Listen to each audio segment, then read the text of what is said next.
Coming up on the Threat Status Podcast, we talk to Bob Harward, a former Navy SEAL and Deputy Commander of U.S. Central Command, who's now an Executive Vice President at Shield AI. And Guy Taylor reports from the United Arab Emirates, where he attended the major IDEX 2025 Weapons Expo. And we also break down the U.S. Russia talks aimed at ending the war in Ukraine and the escalating feud between President Donald Trump and Ukrainian President Volodymyr Zelenskyy. Don't forget to go to WashingtonTimes.com and sign up for the daily Threat Status newsletter.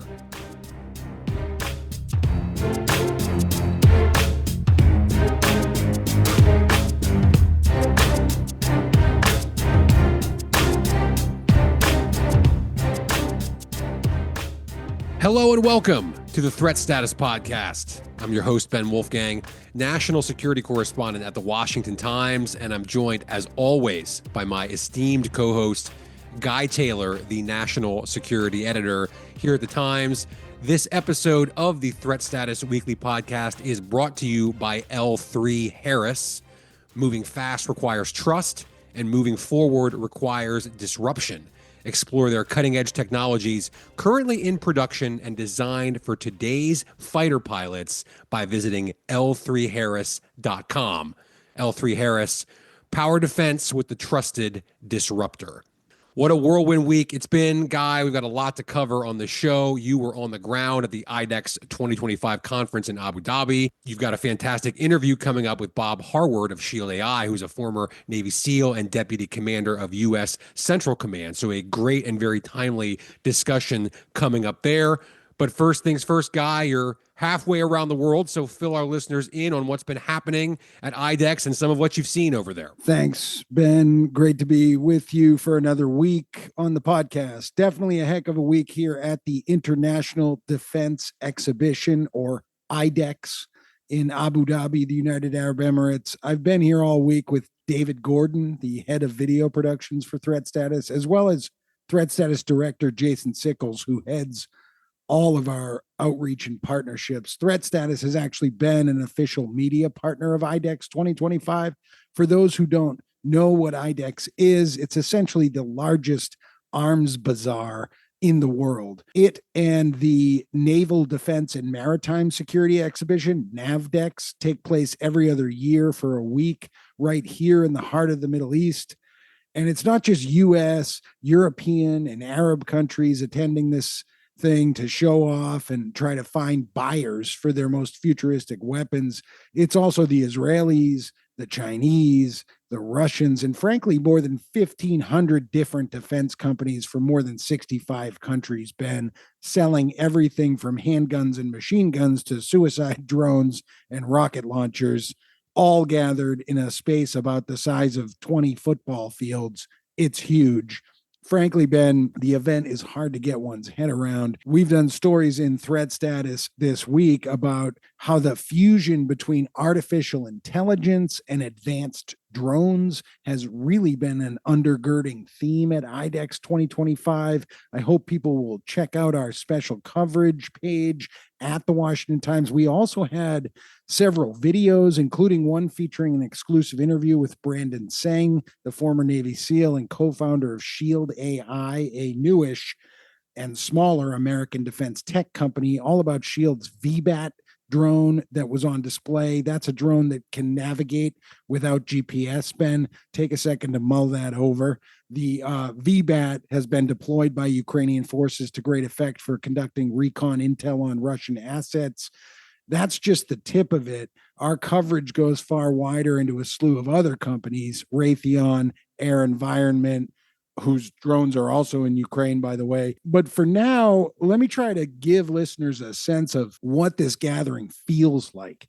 You have to imagine that allies and adversaries are all in the same place at the same time showing off their weapons. It's pretty wild. On one end of the venue, you've got Lockheed Martin's HIMARS mobile artillery system on display with a deployment of uniformed U.S. soldiers hanging out around it. Remember, the delivery by the U.S. to Ukraine of the HIMARS was a controversial piece of American support for Ukraine in its war against Russian invaders. A few hundred feet away are Ukrainian defense companies showing off a slew of small, innovative drones produced in Ukraine, drones that Ukrainian forces have used to take out Russian tanks and are now on the global market for export. And then the wildest thing is that if you head about a half a mile to the other end of the venue, you come across the Russian pavilion, where Rosenborn Export, basically the main Russian state defense conglomerate, has on display its new T-90 tank that it claims has been upgraded with technical advancements developed by the experience of being hit by Ukrainian drones. You could wander outside into a kind of courtyard area at IDEX, Ben, and smoke cigarettes with Russian state weapons dealers, and then walk a few hundred feet away and smoke more cigarettes with Ukrainian weapons dealers. All the while, you might run into a group of senior officers from an African military perusing through the Chinese pavilion, where the Chinese government defense companies were showing off their own mobile rocket launchers, as well as some massive supersonic anti-ship cruise missiles. Do they interact with each other? Like, do you see on the floor the Ukrainians talking to the Russians, for example, or do they keep a safe distance from each other? I cannot imagine that those interactions do not happen. However, I felt that when I saw Ukrainians anywhere near the Russian pavilion, they appeared to be acting very carefully. And same with the Russians where the Ukrainian companies were down the other end. But there's a feeling at some of the different booths of different companies that there are people coming from adversarial nations almost spying and taking pictures of things. That feeling pervades throughout IDEX. It doesn't dominate the event. It's just there. And this is not to mention, Ben, the Israeli pavilion and the delicate geopolitics coursing through really the entire event in Abu Dhabi. Another takeaway being that the United Arab Emirates is truly a unique Middle Eastern country, and that it's really the only place in my mind that could pull off this type of gathering. Abu Dhabi is about an hour's drive from Dubai, which has emerged in our lifetime, Ben, as a world business and tech capital. The UAE defense conglomerate known as Edge is a partner to many of the major U.S. defense companies. We'll have a lot more coverage of the ins and outs of that in Threat Status over the coming week. But finally, Ben, with regard to geopolitics, Secretary of State Marco Rubio did drop in on IDEX on February 19. He met with UAE President Sheikh Mohammed bin Zayed Al Nahyan and Foreign Minister Sheikh Abdullah bin Zayed Al Nahyan. It was a positive meeting, Ben, but not without some tense moments. The Emiratis pushed back pretty hard at President Trump's proposal for the U.S. to take control of the war-ravaged Gaza Strip and relocate Palestinians from the territory as part of a grand reconstruction project. All that said, Ben, the UAE is notably open to positive relations with Israel. Remember, it was the UAE that was really the highest profile Mideast nation to recognize Israel diplomatically by joining the Abraham Accords back in 2020, something that Saudi Arabia, which was also at IDEX, by the way, has yet to do. You know, Guy, it's you mentioned Secretary of State Rubio. Secretary of State Rubio, White House National Security Advisor Mike Waltz, they led the U.S. delegation to Saudi Arabia this week, just a day before Rubio came to IDEX, where they met with Russian Foreign Minister Sergei Lavrov and a Russian diplomatic team, the first round of direct U.S. Russia talks aimed at ending the war in Ukraine. Now, there wasn't much in the way of concrete agreements here. The two sides did say they'd appoint high-level groups to continue negotiations toward a deal to stop the war. And Rubio and Lavrov said they agreed to increase staffing levels at respective embassies in each country to make it easier for communication between those two sides going forward. But the really interesting stuff, to me anyway, happened outside of that meeting. Ukrainian President Volodymyr Zelenskyy and the rest of Europe were essentially frozen out of the talks, so they've been holding their own talks. European leaders held an emergency meeting in Paris. British Prime Minister Keir Starmer said his country is ready to send peacekeeping troops to Ukraine as part of a multinational force. Zelenskyy wants to see an official armed forces of Europe created in response to what he's seen recently. So all this is happening in the background, Guy, when President Trump this week launched into a social media tirade against Zelenskyy that I think even by Trump's already pretty lofty standards is quite significant. This started when Mr. Trump addressed the idea that Ukraine wasn't at the negotiating table, and he said the war should have been stopped before it started. And some analysts thought he was suggesting that Ukraine was partly responsible for it beginning in the first place. Zelenskyy responded by saying Trump's living in a, quote, disinformation space, unquote, created by the Russians.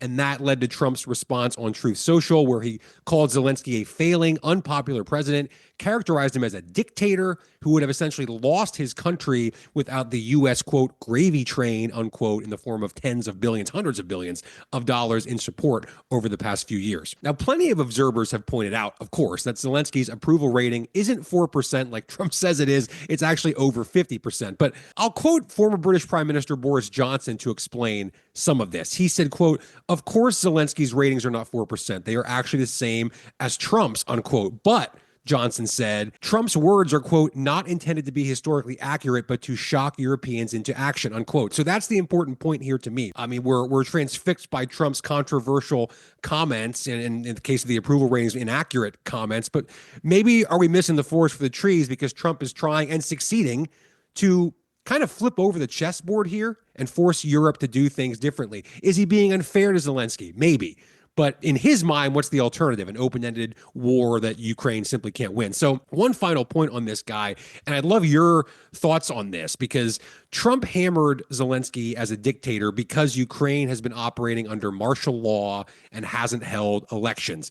This is a sensitive topic, and we've talked about it on the show multiple times when it seems like, frankly, not a lot of other folks in the media are willing to really bring it up. We've asked former U.S. ambassadors to Ukraine about it, even sitting Ukrainian lawmakers, that question of whether Ukraine should hold wartime elections. I'm just curious. I mean, you've been covering diplomacy and geopolitics for decades now.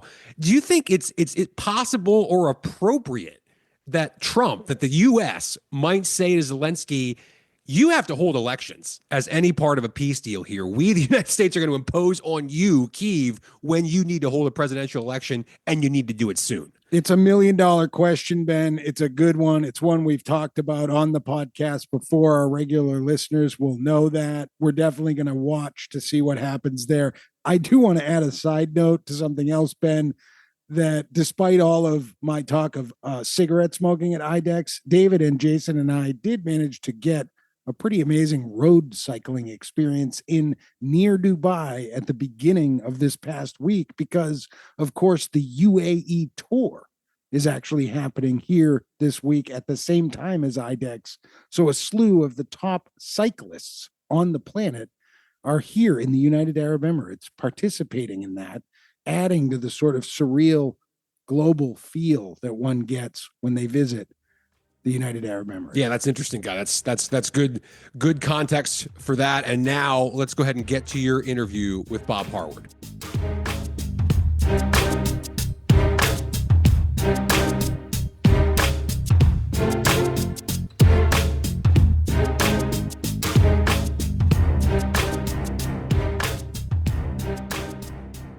Bob Harward is a decorated former U.S. Navy Vice Admiral and former U.S. Navy SEAL. He was a deputy commander of U.S. Central Command.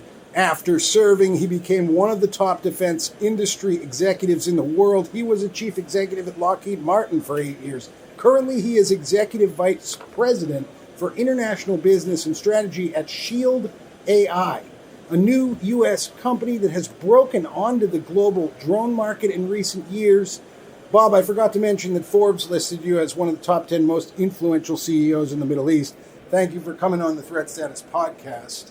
Thanks, Don. Great to be here with you. You've been around for a while. We're at IDEX, basically the biggest arms bazaar in the world. Help us understand the context of this year's event right now in 2025, and really just how the global weapons and threat landscape has changed over, say, the past 20 years, going back to the early post-9/11 era when U.S. troops were moving in mass into the Middle East. First, God, thank you. And I don't know if being around a while is a compliment or just indicative of the experience I've had in the defense industry. I meant it with the deepest respect. Yeah, well, thank you.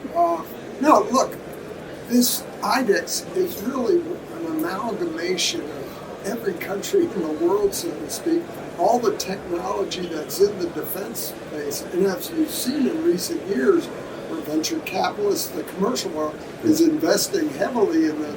This is a place where everyone gets to come together, see what everyone's bringing to the table, and a deep understanding where the technology is and how it affects the defense space. For us, Shield AI and I personally, I think I have a good understanding of what's important, what's going to change the battle space. And as we've seen with this change in administration, it's going to be capabilities. What can you bring to the table now? How can you change it with the speed of relevancy that matters? No longer 7-8 years to develop a capability, but to deliver it now. And can you do it cost effectively? I think this Shield AI is indicative and almost a counterbalance to what Lockheed Martin. Here you had a traditional prime that took billions of dollars and years to bring on a capability, and now I'm with a company that for a fraction of that cost brings game-changing technology that really has impact on the battlefield today. And I'd like to point to Ukraine as an example of that. You had Ukraine come to the table in a couple of months for thousands of dollars, completely revolutionized drones, making them kinetic and changing the tide of battle in Ukraine. You had a superpower, Russia, that was now stifled by Ukraine because of this cheap, effective technology. And we believe artificial and drones are going to have that same impact on a much more strategic and larger scale than we saw in Ukraine. So your own path is indicative of a whole shift that's happening across the defense industry. Can you get a little bit more specific when you bring up the new administration? Is there any specific advice that you have for the Trump administration about how to change maybe the defense procurement bureaucracy in a way that could keep the United States in front in this defense tech space? Without a doubt. But the good news, guys, and everyone who's been here speaking at IDEX, from the U.S. the political leadership, the State Department, the Department of Defense, the industry, everyone's recognizing and talking. All the breakfasts and meetings I've been at where the State Department, DoD, are asking, for example, where we can help, what are things you want changed. Right at the top, it's policy. We have to be willing to provide to our partners, and as we build a global capacity and burden sharing, which you're hearing from this administration, we've got to work with the same speed of urgency they have. So policy would be first. And my policy would be accommodate our partners with the weapons industry. Sure, we need to protect the technology. Sure, we have to be able to ensure it's not going to fall in enemy hands or be used inappropriately. But where these countries have built those systems and are prepared to do that, we've got to be accommodating and not let the policy and the review take years. It's got to work with the speed of relevancy. So if they want a weapon system, they're going to get it in short order. Now, production and manufacturing is the problem and the long pole in the tent. I'm okay with that, but it can't be the policy, it can't be the bureaucracy, it can't be the process that adds months and years to this process. So that's number one. And that's going to be a burden in DoD where they're trying to cut people out, reduce costs. That's going to take capacity in people. Now, AI, in your analysis, your data, your security, will help with all that, allowing the process to move quicker by ensuring we're going to meet those security concerns. So that would be first and foremost. Get the policy aligned and then be consistent with the policy. Because we've seen on many cases where we made a decision to give an ally or a partner a weapon system, but the policy and the process did not accommodate it, and in some cases, at the most strategically, that's been a decision by the partners. And then finally, back to the policy and consistency, I saw where we made policy, we decided the host countries invested and then at point of delivery, we stopped. Sure. So we've got to be focused that the policy, our processes builds the trust and confidence with our partners. And if you want to get a specific example, I think one that's clear to talk about would be, and I'll talk since we're in UAE, they paid a huge sum of money to upgrade their F-16s. And part of that process was they wanted to put their own weapons on their platforms that they were developing. That was agreed to policy-wise. We went through the process. They paid to do it. We built it. Just before delivery, policy changed. And when they said, nope, you can't do that. The partners said, okay, give us back the money we paid for that. Unfortunately, we had spent that money to test, develop, so they could do that. And a perfect example where that shift in policy eroded not only the business, but the trust and confidence in our government and our processes. So that's what serves as an example. You answered most of my questions as I thought of them. That could be indicative of your experience as an elite former elite operator. I want to put let me put a geopolitical prism on almost the same question. Right now, I mean, a lot of analysts see the Middle East security dynamic as changing rapidly, with Iran very much knocked down right now in the wake of Israel's war against Hamas, Israel's crippling of Hezbollah in Lebanon, both Tehran-backed proxies, and the fall of the Iran-aligned Assad regime in Syria. How do you see these things changing the dynamics vis-a-vis U.S. defense industry partnering with Arab powers like the UAE, also the Saudis, even the Qataris and others? And does this current situation open the door for greater alignment and cohesion against Iran, and perhaps even involving Israel and the Arab powers together?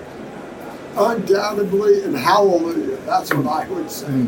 Having watched Iran from the very start, post-revolution, and then pre-revolution, having lived in Tehran and watching Kurds, Iran needed to understand strategic deterrence.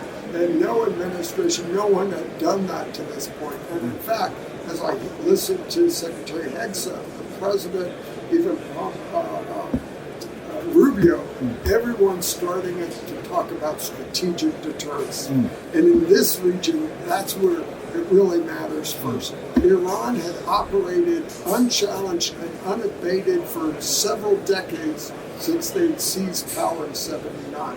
And since no one had challenged them, no one had threatened, they just continued to expand and grow. If you look at Iran, when it fell in 79, it took about 3 or 4 years for the regime to really evolve so they could control Iran and its people, suppress them, and control the country like they wanted.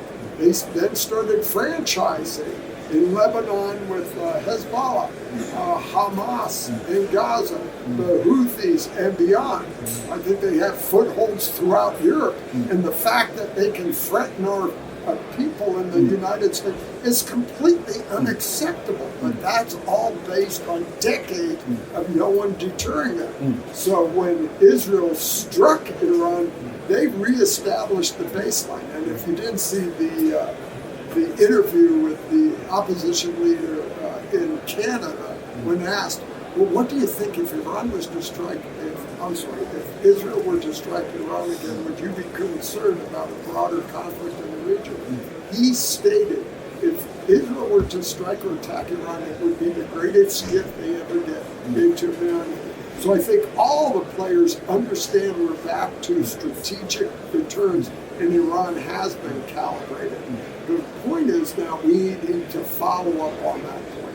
There's real opportunities for regime change in Iran because the people are suffering.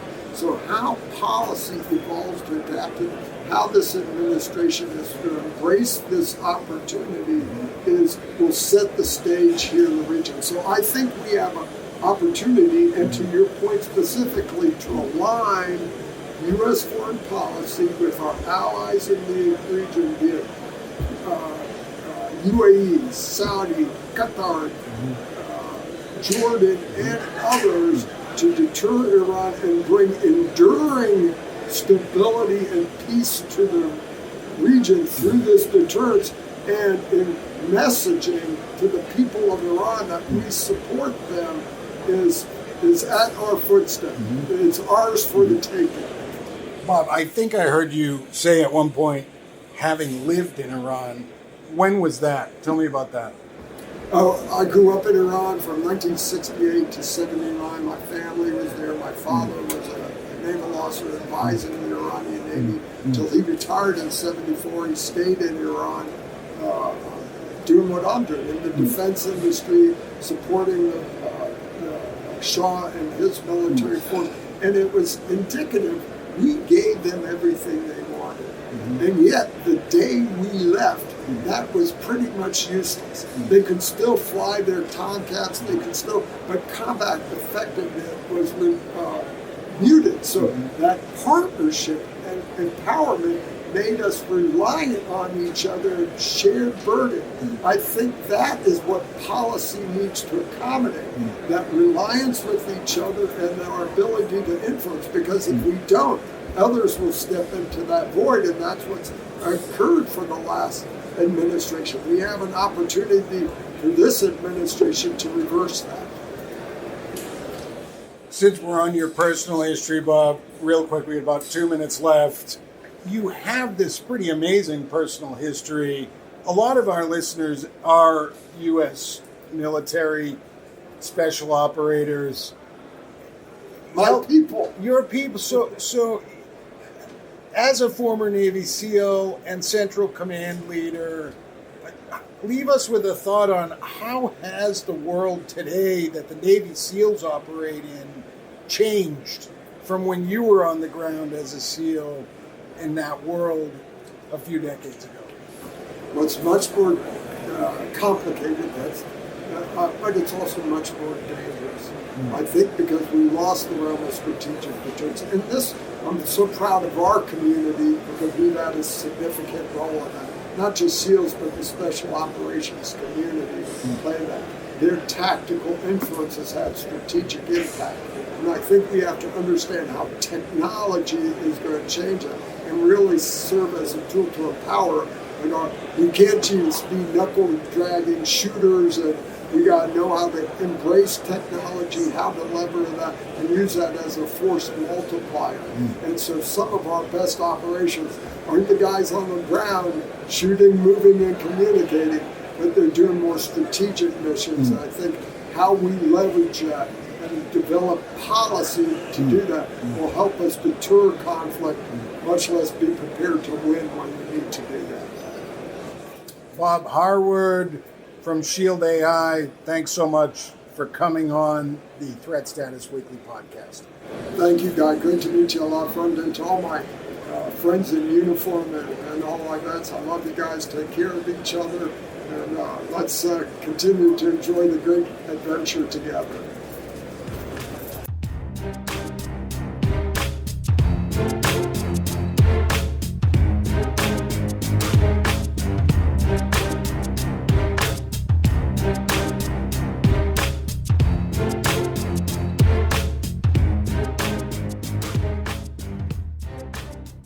This episode of the Threat Status Weekly podcast is brought to you by L3 Harris. Moving fast requires trust, and moving forward requires disruption.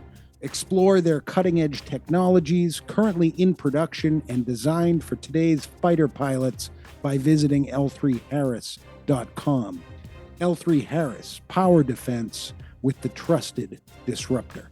And it's time now for Threat of the Week, our weekly segment here on the show where Guy and I each identify a threat, whether it is here at home, domestically, or in some corner of the world that we think is impacting U.S. national security right now, this week, as you all are listening to the show. Guy, what do you have for your Threat of the Week? My thread of the week, Ben, is that of Chinese advanced weapons proliferation around the world.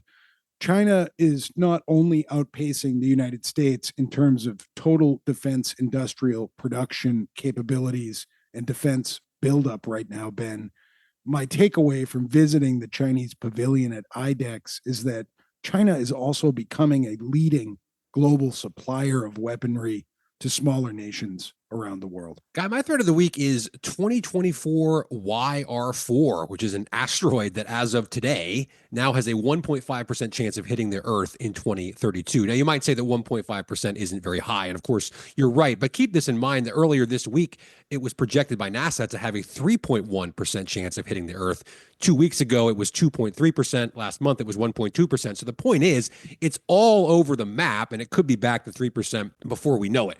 This asteroid is estimated to be between 130 and 300 feet large. An asteroid in that range produced the meteor crater in Winslow, Arizona, which is over a mile wide. For comparison purposes, the asteroid believed to have killed the dinosaurs was between 6 and 9 miles in diameter. So that's, of course, a whole different ballgame. But it did get me thinking, what percentage does it have to hit before world leaders start talking about plans to blow it up or change its trajectory? 10%, 5%? At what point are we living in some sort of real life version of the movie Armageddon?